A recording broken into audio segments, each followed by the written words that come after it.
नहीं आएगी, नहीं। तो मैं आपको आज गुरु पूर्णिमा के उपलक्ष्य में एक कहानी सुनाता हूँ जो आपके जीवन में बहुत काम आएगी।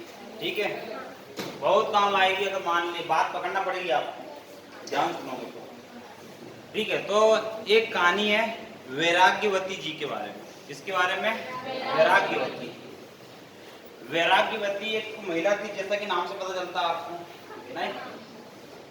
तो वो नारायण भगवान की बहुत बड़ी उपासक थे।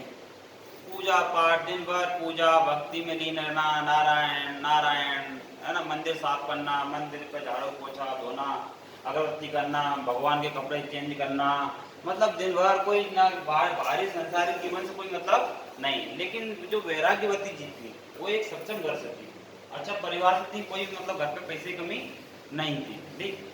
लेकिन भगवान में लीन थी वो, और बहुत भोली थी, बहुत भोली। तो एक चोर ने देखा कि यार ये वैराग्यवती है, बहुत भोली भी है, भगवान के उपासक भी है, और भगवान के जो उपासक रहते हैं वो तो सीधे रहते हैं और सच्चे रहते हैं, बहुत जल्दी ये समझते हैं कि उल्लू बन जाते हैं। हालांकि ऐसा होता नहीं है, लेकिन वो बहुत भोली थी, वैराग्यवती जी बहुत भोली थी। तो उन्होंने क्या करा, चोर ने क्या बोला, चलो इनको उल्लू बना के इनको लूटते हैं। इनको उल्लू बना के इनको लूटते हैं। तो चोर ने क्या करा, साधु का भेष रख लिया और वैराग्यवती जी घर के बाहर आ गया और बोले, देवी जल मिलेगा, बहुत प्यासा हूँ, पानी भी है, जल चाहिए, प्यास पानी पीने के लिए, है ना। तो फिर क्या हुआ, तो फिर वो आई बाहर पान जल लेकर और बोले कि उन्होंने बोला कि जल लेकर आई बाहर वो, है ना। तो उसके बाद उन्होंने जल लिया। जल लेने के पहले एक बात पूछी कि जल तो मैं घर कर लूंगा, लेकिन क्या आपने किसी गुरु से दीक्षा ले रखी है? तो उन्होंने मना कर दिया, बोले नहीं, मैंने तो किसी भी गुरु से दीक्षा नहीं ली। तो फिर बोले मैं आपका जल ग्रहण नहीं कर सकता, मैं दीक्षित हुई महिला से ही या दीक्षित हुई लोगों से ही पानी पीता हूँ, मैं जो दीक्षा नहीं देते हैं उनसे पानी नहीं पीता हूँ, जल नहीं पीता हूँ। अब इसके लिए आपको बोले तो क्या करना पड़ेगा मुझे? बोले आपको दीक्षा लेना पड़ेगी। बोले उसके लिए क्या करना पड़ेगा? बोले उसके लिए मेरे साथ जंगल चलना पड़ेगा और आपको अपने घर में जो भी वस्त्र हैं और पैसा है, सोना चांदी जेवर एवर सब कुछ त्यागना पड़ेगा और सब पोटलियों में बांधकर जंगल आओ, उसको सब जंगल में दफनाएंगे और आपको एक मंत्र दूंगा, उस मंत्र की आप उपासना करना, फिर आप दीक्षित हो जाओगे, भगवान आपको बहुत जल्दी मिल जाएंगे। तो ठीक है, बस। तो उन्होंने पूरी पोटली वोटियाँ, लाख 2 लाख ज्वेलरी वोलरी, हीरे हीरे वीरे सब कुछ बांध उनके पोटली बांध के और चल दी पीछे पीछे, ले गया वो जंगल में। और जंगल में बोला क्या, एक पेड़ लिया और पेड़ से वो बांध दिया उसको। बोले कि आप पेड़ से बांधे हो, मैं तुम्हें बांधूंगा और फिर मैं मंत्र दूंगा, आप आंखें बंद करना और फिर आपको मंत्र दूंगा, फिर आप दीक्षित हो जाऊंगी, उसके बाद आप भी दीक्षित हो जाऊंगी, फिर आप यहाँ से मैं पानी पी लूंगा, जल पी लूंगा। तो भैया उसको पेड़ से बांध दिया और आंखें बंद करवा दी। अब पता ही है, जैसा कि आपने आंखें बंद हुई, नजर हटी, दुर्घटना क्या हुआ होगा, बोलो पोटरी का लेके। तो जैसा कि आपको पता है, लेके भाग गया और वो वैराग्यवती वहीं पर ही। भैया एक दिन हो गया नहीं आई, दूसरे दिन आया, मंदिर खाली पड़ा हुआ जो पूजा करते हैं नारायण जी की। भगवान परेशान, भगवान बोले यार आज क्या बात है, वैराग्यवती की नींद लग गई क्या? आज तुम वैराग्यवती ने झाड़ू भी नहीं निकाली, मुझे साफ भी नहीं करा, नलाया भी नहीं, मेरे कपड़े भी चेंज नहीं करे। देखा तो बोले कि नारद, ओ नारद। नारद आए, जी जी प्रभु क्या हुआ? देखो तो वैराग्यवती को क्या हुआ, तबीयत अच्छा। जो भगवान की दिन रात सेवा करते हैं, भगवान उनका ख्याल हर पल हर मिनट रखते हैं। अगर पल भर उनको पता है कि अगर 5 मिनट भी इधर से उधर हो जाते हैं, भगवान देखते कि यार आई क्यों नहीं, हर 5 मिनट नाम लेती है, हर 5 मिनट मेरी सेवा करती है, आज है क्यों नहीं। तो एक दिन बीत गया 24 घंटे, भगवान चिंतित हुए, भगवान ने याद करा कि नारद देखो तो कहाँ है वैराग्यवती। नारद आए, पृथ्वी पर देखा कि वो पेड़ से, वो तो भैया नारद नारद आंख बंद करेंगे पता कर लेंगे कहाँ है। तो देखा पेड़ से बंधी हुई है। तो बोले कि है ना वैराग्यवती तुम यहाँ क्या कर रहे हो, आज तुमने नारायण जी के कपड़े वस्त्र चेंज नहीं करे, साफ सफाई नहीं करी। बोले मेरे गुरुजी हैं, वो मुझे दीक्षा देने आए, दीक्षा देंगे तो मुझे बांध के चले गए हैं और वो आने वाले हैं। बोले नहीं, वो गुरुजी नहीं है, वो एक बहुत बड़ा चोर है, वो चोरता है, वो कहाँ गुरु बन गया, वो तो नकली भेष रख कर आया था। बोले नहीं, ऐसा कैसे कर सकते हो, वो मेरे गुरु हैं। बोले नहीं है गुरु, वो चोर है, बात मान ले, वो अब नहीं आएगा, तेरा सोना चांदी सब लेके चला गया, चल छोड़, मैं तेरे हाथ खोल देता हूँ और चल घर। नहीं मेरे गुरु आएंगे, हाथ खोलेंगे। बोले नहीं मानेगी। बोले नहीं, कैसे पता तुझे असली गुरु है?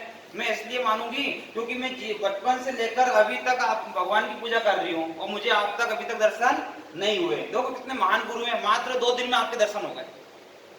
कितने दिन में? मात्र 2 दिन में आपसे मिला दिया। बोलो इतने महान गुरु है मेरे। बोले तुम नहीं मानोगे। वो वापस गए। बोले नारायण नहीं मान रही है, बहुत बोली है। वो समझ रही कि उसके गुरु है, वो चोर को चोर नहीं मानती, वो बहुत बड़ा गुरु मान रही है और ऐसा सब बोल रही है कि मेरे को दर्शन करवाए 2 दिन से। बोले ऐसी बात है। वो स्वयं आए, चतुर्भुज धारी है ना, स्वयं आए और प्रकट हुए और सामने आए। बोले वैराग्यवती क्या सुन रहा हूँ, आप जब से यहीं बंधे हुए हो और नारद आए खोलने, आप गए नहीं? बोले हाँ भगवान। बोले वो मेरे गुरुजी आएंगे, वो मुझे आए के हाथ खोलेंगे और मुझे दीक्षा देंगे। तो उन्होंने बोला नहीं वो चोर है। नहीं भगवान वो चोर नहीं है, वो गुरु है, बहुत अच्छे गुरु हैं, बहुत महान गुरु हैं। बोले वैराग्यवती मैं स्वयं बोल रहा हूँ वो चोर है, बात मान मेरी। नहीं भगवान, माना कि आप भगवान हो लेकिन वो मेरे सच्चे गुरु हैं। बोले कैसे पता तुझे गुरु? बोले भगवान बचपन से जब से वो सवाल आए मैंने मंदिर धोया, पूजा पाठ करी, नारायण नारायण नारायण बोला, मंदिर साफ पे दिन भर सेवा करी, अभी तक आपके दर्शन। वो इतने महान गुरु मात्र 3 दिन में आप स्वयं आ गए मेरे सामने। आई बात समझ में? इतने महान गुरु हैं, आप स्वयं 3 दिन में दर्शन करवा दिए आपके। कितने दिन में?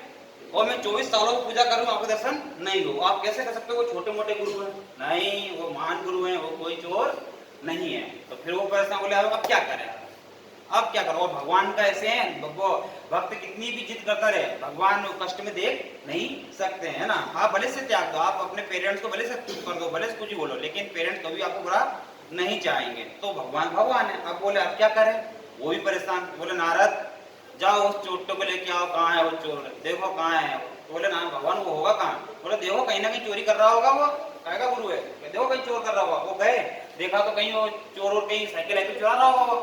उस समय साइकिल तो थी नहीं, कुछ चुरा रहा हो, कुछ गेहूं में हो। देखा, बोले महाराज क्या कर रहे हो? बोले चोरी वोरी छोड़ो और जो तुम इसको बांध के आए हो बापड़ी छोरी वैराग्यवती को उल्लू बना के आए हो, चलो उसके हाथ खोलो। तो फिर वो आया। बोले भगवान क्या कर रहे हैं? स्वयं नारायण। तो आया दौड़ लगा के, भगवान से माफी मांगी और उससे हाथ खोले। फिर हाथ खोलने के बाद वैराग्यवती ने हाथ खोले और प्रणाम किया। फिर वैराग्यवती ने जो एक बात बोली, वैराग्यवती ने एक बात बोली, वो बात छू गई। मतलब क्या बोला? वैराग्यवती ने बोला गुरु गोविंद तो ही खड़े, गुरु गोविंद तो ही खड़े,